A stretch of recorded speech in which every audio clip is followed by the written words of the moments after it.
Hello everyone, welcome in one day exam 3.0। हमारे channel one day exam 3.0 में आप सभी का स्वागत है। आज का हमारा वीडियो आधुनिक इतिहास से संबंधित है। सभी प्रतियोगी परीक्षाओं में पूछे जाने वाले प्रीवियस ईयर के मार्क्स टेस्ट से संबंधित हमारे सभी प्रश्न हैं, जो कि लगातार कई बार एग्जामों में पूछे जाने वाले प्रश्न हैं।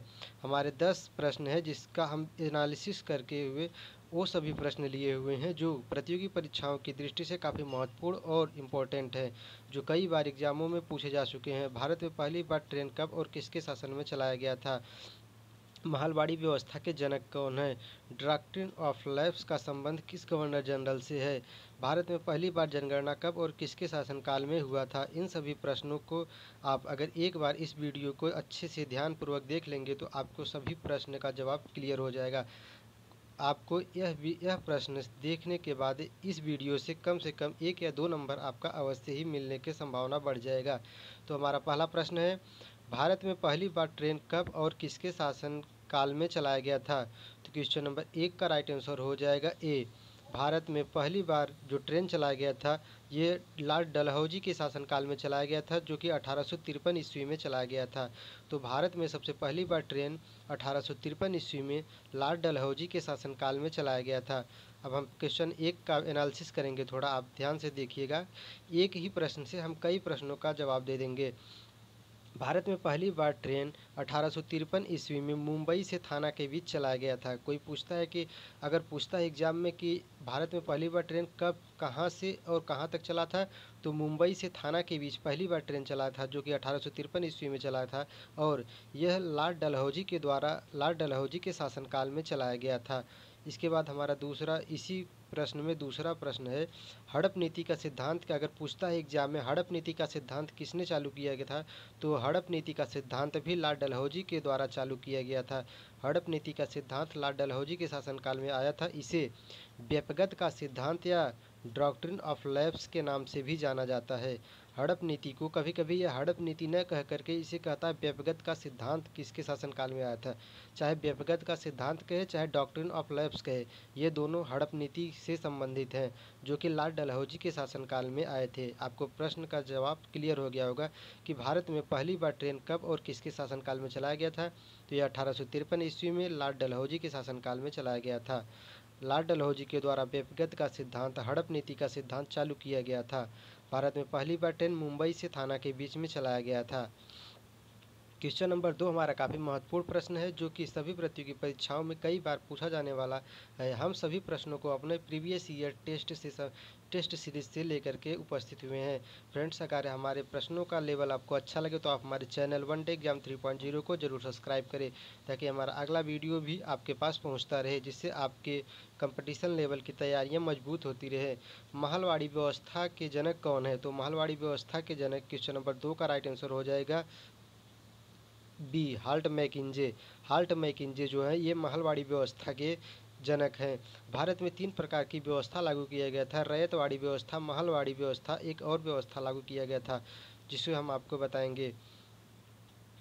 तो जो महलवाड़ी व्यवस्था था इसको लागू करने वाला थे हाल्ट मैकिंजे। हाल्ट मैकिंजे के द्वारा महलवाड़ी व्यवस्था को लागू किया गया था। यह भारत के उत्तरी भाग में लागू किया गया था। इसके बाद जो रैयतवाड़ी व्यवस्था थी यह रिड और मुनरो के द्वारा लागू किया गया था। रिड मुनरो जो कि भारत के दक्षिणी भाग में रैयतवाड़ी व्यवस्था लागू किया था। इसके बाद एक और व्यवस्था थी जो अभी कन्फर्म नहीं हो पा रहा है, याद नहीं हो पा रहा है, मैं आपको आगे बताएंगे। डॉक्ट्रिन ऑफ लैप्स का संबंध किस गवर्नर जनरल से? अभी मैं आपको बताया डॉक्ट्रिन ऑफ लैप्स चाहे कहे चाहे व्यपगत का सिद्धांत, चाहे व्यपगत का नीति कहे चाहे हड़प नीति कहे, तो डॉक्ट्रिन ऑफ लैप्स का संबंध किस गवर्नर जनरल से है? तो डॉक्ट्रिन ऑफ लैप्स का संबंध लॉर्ड डलहौजी से है। क्वेश्चन नंबर 3 का राइट आंसर हो जाएगा सी। डॉक्ट्रिन ऑफ लैप्स का संबंध लॉर्ड डलहौजी से संबंधित है। इसे हड़प नीति का सिद्धांत भी कहते हैं। इसको लागू करने वाला लॉर्ड डलहौजी है।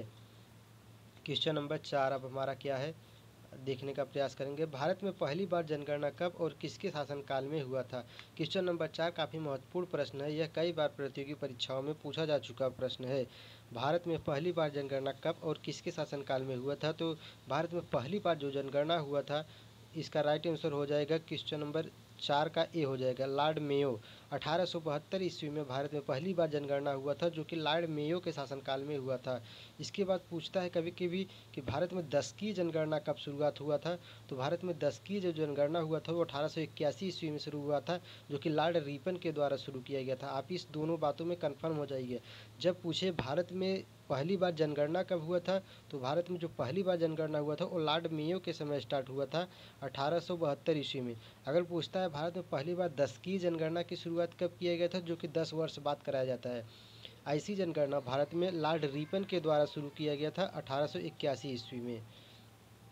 क्वेश्चन नंबर 4 को हम एनालिसिस करेंगे, इससे कुछ महत्वपूर्ण बिंदुओं को जानेंगे। विश्व में पहली बार जनगणना किस देश ने कराया था। तो विश्व में पहली बार जनगणना स्वीडन देश के द्वारा कराया गया था। यह काफ़ी महत्वपूर्ण प्रश्न है एसएससी, सीजीएल, सीएचएसएल तथा यूपी पुलिस के लिए, कि विश्व में पहली बार जनगणना किस देश ने कराया था। तो विश्व में जो पहली बार जनगणना कराया था तो वो स्वीडन ने करवाया था। इसके बाद भारत में पहली बार दशकीय जनगणना कब और किसके शासनकाल में हुआ था। तो अभी मैंने ऊपर आपको बताया, भारत में पहली बार जो दशकीय जनगणना थी वह 1881 ईस्वी में लॉर्ड रिपन के कार्यकाल में हुआ था। और भारत में पहली बार जनगणना जो हुआ था, तो भारत में पहली बार जनगणना जो हुआ था वो 1872 ईस्वी में हुआ था, जो कि लॉर्ड मेयो के शासनकाल में हुआ था। यह दशकीय जनगणना नहीं थी, लेकिन दशकीय जनगणना जो थी वह 1881 ईस्वी में रिपन के समय शुरुआत किया गया था। इसके बाद दो महत्वपूर्ण प्रश्न है जो कि कई बार एग्जामों में, एसएससी एमटीएस के एग्जामों में कई बार पूछे जाते हैं, सीजीएल के भी एग्जामों में पूछे जा सकते हैं, सीएचएसएल में भी पूछे जाते हैं। जनगणना किस सूची का विषय है। तो जनगणना संघ सूची का विषय है। आप इसको एकदम अच्छे से याद रखिएगा। जनगणना जो कराया जाता है यह संघ सूची का विषय है।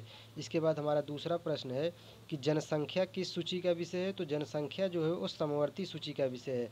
यह काफ़ी महत्वपूर्ण प्रश्न है जो कि कॉम्पिटिटिव एग्जाम के लिए महत्वपूर्ण है। फ्रेंड्स, अगर हमारे सभी प्रश्नों का लेवल आपको अच्छे लग रहे हो तो आप हमारे चैनल वन डे एग्जाम 3.0 को जरूर सब्सक्राइब करें और ऑल बटन पर क्लिक करें, ताकि हमारे सभी वीडियो आपके पास तक पहुंचते रहें। तो जनगणना किस सूची का विषय है। जनगणना संघ सूची का विषय है और जनसंख्या जो है यह समवर्ती सूची का विषय है। क्वेश्चन नंबर 5वां, ना अपील ना दलील का कानून किसे कहते हैं। यह काफ़ी महत्वपूर्ण प्रश्न है। ना अपील ना दलील का कानून किसे कहते हैं। तो क्वेश्चन नंबर 5 का राइट आंसर हो जाएगा ए, रोलेक्ट एक्ट। रोलेक्ट एक्ट जो कानून था इसे हम ना अपील ना दलील का कानून कहते हैं। क्वेश्चन नंबर 5 का कुछ महत्वपूर्ण बिंदु है। रोलेक्ट एक्ट 1919 ईस्वी में लाया गया था, जिसे काला कानून भी कहा जाता है। अगर कभी एग्जाम में पूछे कि काला कानून के नाम से किसे कहा जाना जाता है, तो आप समझ जाइएगा रोलेक्ट एक्ट जो कि 1919 ईस्वी में आया था, इसे ना अपील ना दलील का कानून भी कहते हैं। क्वेश्चन नंबर 6 हमारा काफ़ी महत्वपूर्ण प्रश्न है। क्वेश्चन नंबर 6, काकोरी ट्रेन कांड कब हुआ था। काकोरी ट्रेन कांड कब हुआ था। तो क्वेश्चन नंबर 6 का राइट आंसर हो जाएगा ए, 9 अगस्त 1925 में काकोरी ट्रेन कांड हुआ था। फ्रेंड्स, हम आपको बताएंगे काकोरी ट्रेन कांड क्या है। काकोरी ट्रेन कांड एक ऐसा कांड था जब भारत के पास हथियारों की कमी पड़ रही थी अंग्रेज़ों से लड़ने के लिए। तो भारत के कुछ धुरंधर ऐसे थे जो कि अंग्रेज़ों के ही सामान को लूट करके उनसे ही लड़ाई कर रहे थे। अंग्रेज़ों के द्वारा हथियार जब एक स्थान से दूसरे स्थान पर ले जाया जा रहा था, तो उनके हथियारों को छीन करके ही अपने पास रख करके उनसे लड़ाई कर रहे थे, इसलिए काकोरी ट्रेन कांड हुआ। इसमें भारत के 3 कई महान धुरंधर जो थे काकोरी ट्रेन कांड में, चंद्रशेखर आज़ाद, अशफाक उल्लाह खान, राजेंद्र लोहड़ी और राम प्रसाद बिस्मिल विशेष रूप से शामिल थे। इन्होंने काकोरी जाने वाली ट्रेन को, जो कि हथियारों से लदी हुई थी, उस ट्रेन को बीच रास्ते में रोक करके उसके सभी हथियारों को लूट लिए थे। इनमें सभी पकड़े गए थे, लेकिन चंद्रशेखर आज़ाद इसमें से भाग निकले थे और बाकी अशफाक उल्लाह खां, राजेंद्र लोहड़ी और राम प्रसाद बिस्मिल ये तीनों पकड़े गए थे, जिन्हें बाद में फांसी की सज़ा सुना दिया गया था। और चंद्रशेखर आज़ाद भाग निकल गए थे, लेकिन बाद में इन्हें भी किसी तरीके से पकड़ लिया गया था किसी और काम से, जो फिर हम डेट के बारे में बता रहे हैं। तो फ्रेंड्स, अब हमारा अगला जो प्रश्न है काफ़ी महत्वपूर्ण है। हम कई महत्वपूर्ण डेट से संबंधित आपको इस वीडियो के माध्यम से दिखाएंगे, जो आपको अगर क्लियर हो जाएगा तो आपका एग्ज़ाम की दृष्टि से काफ़ी महत्वपूर्ण रहेगा।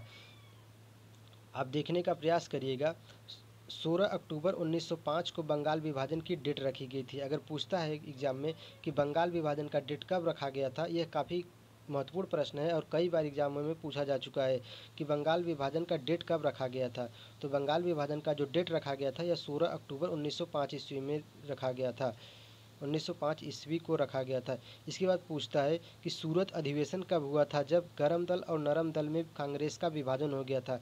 कांग्रेस गरम दल और नरम दल कब विभाजित हुआ था? तो कांग्रेस का गरम दल और नरम दल में जो विभाजन हुआ था यह सूरत अधिवेशन में हुआ था, जो कि 1907 ईस्वी में हुआ था। 1907 ईस्वी में सूरत अधिवेशन होता है और सूरत अधिवेशन में ही कांग्रेस दो दल में टूट जाता है, एक गरम दल और दूसरा नरम दल में टूट जाता है। अगर ये पूछता है एग्जाम में कि कांग्रेस का विभाजन कब होता है, तो कांग्रेस का विभाजन सूरत अधिवेशन में 1907 ईस्वी में होता है। हमारा अगला प्रश्न है, मार्ले मिंटो एक्ट कब आता है? मार्ले मिंटो एक्ट 1919 ईस्वी में आता है। यह सांप्रदायिक निर्वाचन प्रणाली है। इसे मार्ले मिंटो एक्ट क्या है? तो इसे सांप्रदायिक निर्वाचन प्रणाली है। इसे मुस्लिम समुदाय के लोगों को निर्वाचन प्रणाली से संबंधित यह एक्ट था। इसके बाद हमारा अगला प्रश्न है, दिल्ली दरबार कब लगा था? दिल्ली दरबार 1911 ईस्वी में लगा था। यह काफ़ी महत्वपूर्ण प्रश्न है। दिल्ली दरबार में ही यह घोषणा किया जाता है कि भारत की राजधानी कोलकाता से दिल्ली ट्रांसफ़र की जाएगी। दिल्ली दरबार काफ़ी महत्वपूर्ण प्रश्न है। दिल्ली दरबार में ही यह घोषणा किया जाता है कि भारत की जो राजधानी थी इसे कोलकाता से ट्रांसफ़र करके दिल्ली लाया जाता है, नई दिल्ली लाया जाता है। तो इसकी घोषणा कब किया जाता है? तो 1911 ईस्वी में ही यह घोषणा कर दिया जाता है। लेकिन 1912 ईस्वी में भारत की राजधानी को कोलकाता से दिल्ली लाया जाता है। इसकी घोषणा कब किया जाता है? तो इसकी घोषणा 1911 ईस्वी में ही कर दिया जाता है। हमारा अगला प्रश्न है, गांधी इज बैक। गांधी जी दक्षिण अफ्रीका से भारत वापस कब आते हैं? तो गांधी जी दक्षिण अफ्रीका से भारत वापस 9 अगस्त 1915 को आ जाते हैं। गांधी इज बैक कब शुरू हुआ था? तो गांधी इज बैक 9 अगस्त 1915 ईस्वी को हुआ था। इसके बाद जब गांधी जी अब दक्षिण अफ्रीका से आते हैं तो कलाकार तो थे ही, अब कुछ तो कला ज़रूर ही करेंगे। तो गांधी जी ने पहुंचते ही सबसे पहले 1916 ईस्वी में कला किए। उन्होंने लखनऊ अधिवेशन किया और लखनऊ अधिवेशन में देखे कि भारत में कांग्रेस पार्टी दो दलों में टूट गई थी, तो दोनों को एक करने का प्रयास किए। उन्होंने लखनऊ अधिवेशन किया। लखनऊ अधिवेशन की अध्यक्षता अंबिका चरण मजूमदार के द्वारा किया गया था। इसी अधिवेशन में कांग्रेस के दोनों दल फिर से एक हो जाते हैं। कांग्रेस के गरम दल और नरम दल फिर से एक होते हैं। और लखनऊ अधिवेशन कब होता है? तो 1916 ईस्वी में लखनऊ अधिवेशन होता है। पूछता है कि कांग्रेस के गरम दल और नरम दल कब एक होते हैं? तो ये लखनऊ अधिवेशन में होते हैं, जो कि 1916 ईस्वी में होता है। और जब पूछता है कि कांग्रेस गरम दल और नरम दल कब टूटते हैं, तो जब कांग्रेस जो टूटते हैं तो सूरत अधिवेशन में टूटते हैं। कांग्रेस गरम दल और नरम दल में कब टूटते हैं? कांग्रेस 1907 में सूरत अधिवेशन में दो भागों में टूट जाते हैं। और सूरत अधिवेशन में गरम दल और नरम दल में टूटते हैं और लखनऊ अधिवेशन में जो होता है, लखनऊ अधिवेशन में एक हो जाते हैं। इनको गांधी जी एक टेबल पर बिठा करके इनके बीच मध्यस्थता करा देते हैं। इसके बाद 1917 ईस्वी में गांधी जी चंपारण सत्याग्रह करते थे। देखिए, गांधी जी 1915 में आते हैं, 16 में लखनऊ अधिवेशन करते हैं, कांग्रेस के दोनों गरम दल और नरम दल को एक कर देते हैं। इसके बाद 1917 ईस्वी में चंपारण सत्याग्रह करते हैं। इसके बाद होता है 1919 13 अप्रैल 1919 में अंग्रेजों ने जलियांवाला बाग हत्याकांड करते हैं। इन्होंने चारों तरफ से घेर करके जलियांवाला बाग में धुआंधार गोली चलाते हैं। गांधी जी जिससे काफ़ी नाराज़ हो जाते हैं अंग्रेज़ों से। इन्होंने अपनी कोई एक उपाधि अंग्रेज़ों को वापस कर देते हैं। तो जलियांवाला बाग हत्याकांड कब हुआ था? जलियांवाला बाग हत्याकांड 1919 ईस्वी में हुआ था। इसमें रविंद्रनाथ टैगोर ने अपनी नाइटहुड की उपाधि भी वापस कर दिए थे अंग्रेज़ों को।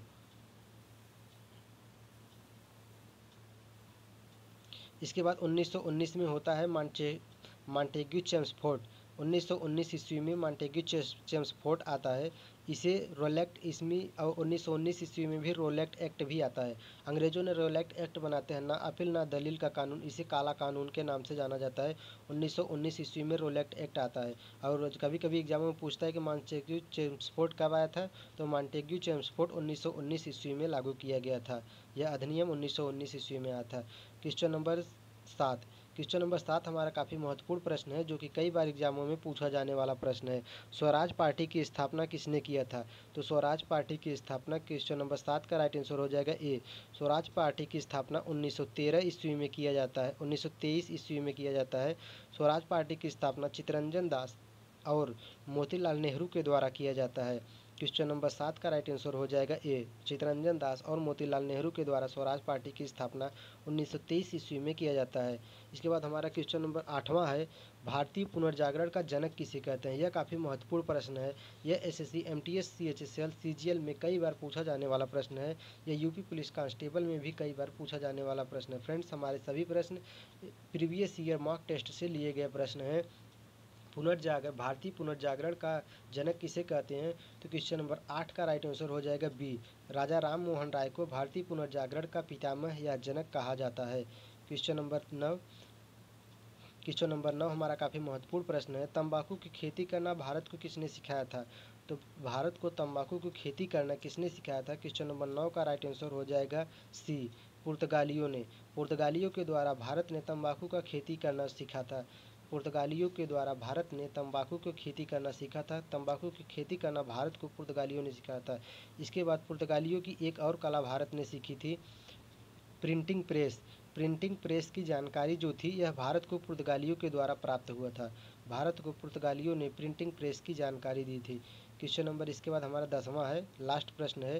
फ्रेंड्स, हम आपको ऐसे ही 10-10 प्रश्नों की तैयारी कराते हुए आपकी तैयारी को मजबूत करा देंगे। इंडियन हिस्ट्री से संबंधित, मॉडर्न हिस्ट्री से संबंधित कोई भी प्रश्न आपका बाकी नहीं रह जाएगा जो एग्ज़ाम की दृष्टि से काफ़ी महत्वपूर्ण हो। अगर आप हमारे वीडियो को 1 या 2 बार देख लेते हैं तो आपका सभी प्रश्न कंफर्म हो जाएगा। एक वीडियो से हमारे 1 या 2 नंबर आपका कंफर्म हो जाएगा। क्वेश्चन नंबर 10, स्थानीय स्वशासन का जनक किसे कहते हैं। तो स्थानीय स्वशासन का जनक किस कहते हैं। क्वेश्चन नंबर 10 का राइट आंसर हो जाएगा लॉर्ड रिपन। लॉर्ड रिपन को स्थानीय स्वशासन का जनक कहते हैं। क्वेश्चन नंबर 10 का राइट आंसर हो जाएगा ए, लॉर्ड रिपन को।